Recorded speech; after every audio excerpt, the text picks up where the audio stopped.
एक बार प्रसंग एक मैंने कहीं पढ़ा था कि कोई महापुरुष कथा सुना रहे थे जगन्नाथ जी को।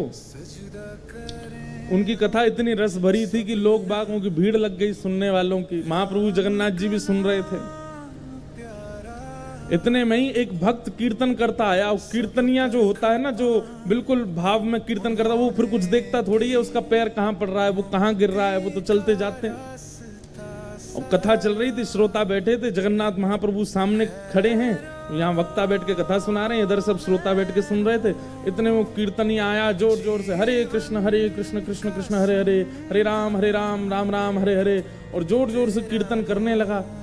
कोई बड़ा गंभीर प्रसंग चल रहा था, तो श्रोताओं ने दो चारों ने उठ करके उसको बाहर कर दिया। ए तुम बाहर जाओ, कथा नहीं सुनने दे रहे हो। जैसे ही उसको बाहर किया तो श्री गर्भगृह में ब्रह्मवेदी पर बैठे जगन्नाथ जी ने द्वार कपाट बंद कर दिए।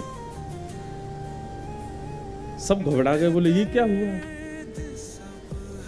सब ने जाकर के प्रार्थना की। तब महाप्रभु जगन्नाथ जी ने भीतर से कहा कि भैया वो कितने भाव से आया था, कितनी दूर से चलता हुआ आया था, कब से प्यासा, कब से भूखा, उसके पैरों में छाले पड़ गए थे, वो कितना रोता हुआ मेरे दर्शन के लिए आ रहा था। उसकी एक ही उम्मीद थी कि मैं जब अपने घर से निकलूं जगन्नाथ जी के लिए, तो एक रास्ते में एक क्षण के लिए भी मेरा नाम ना छूटे। अखंड नाम संकीर्तन करता हुआ कितने दिनों से पैदल उछल कूद करता नाचता हुआ आ रहा था।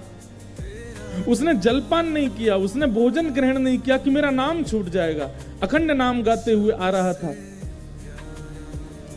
और अंतिम क्षण था, बस उसको आकर के मेरा दर्शन करना था। वो मुझे देख करके मुझ में विलीन होने ही वाला था, और तुम लोगों ने उसको बाहर कर दिया।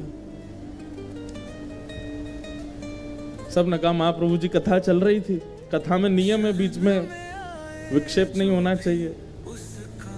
महाप्रभु जी बोले हमारी कथा हमको ही सुना रहे हो, बाहर जाके करो कथा, यहां तो कीर्तन होगा।